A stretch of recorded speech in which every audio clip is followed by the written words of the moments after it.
কি অবস্থা!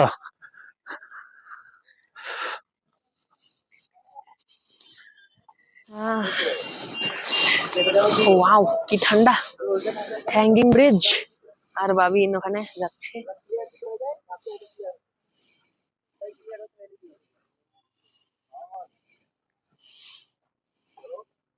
কেমন লাগছে? খুব কেমন ভালো। লাগছে? হ্যাঁ, দারুণ। হ্যাঁ,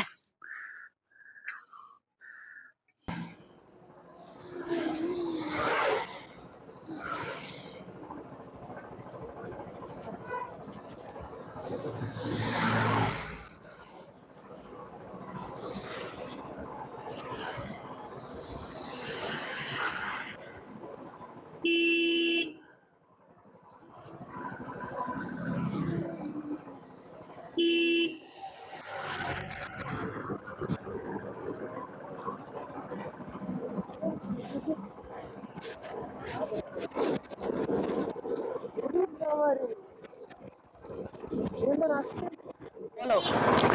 আমরা এখন চলে আসলাম লেপচা জগৎ ভিউ পয়েন্ট। পুরো ঠান্ডা, সেই ঠান্ডা লাগছে এখন, ঠান্ডা না, অনেক ঠান্ডা। অনেক ঠান্ডা।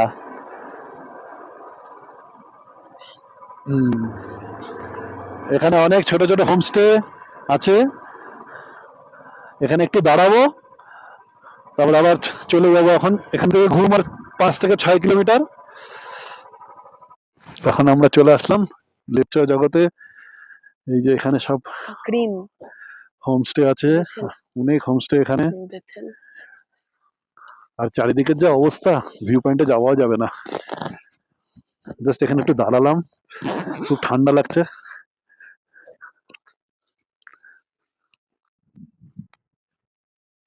এখন কটা বাজে ছিল?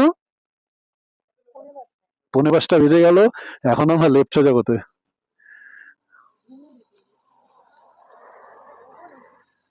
এদিক দিয়ে সান্দাকফু 43 কিলোমিটার, এদিক দিয়ে শিলিগুড়ি গেলে 73, যেটা মিরিক হয়ে, আর সীমানা যেটা আমি দেখিয়ে আসলাম 8 কিলোমিটার।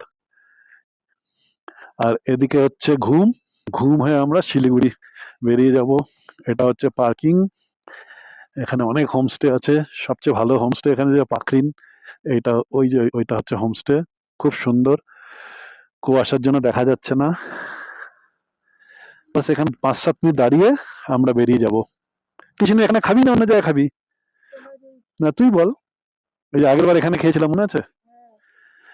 এখানে একটা হোমস্টে,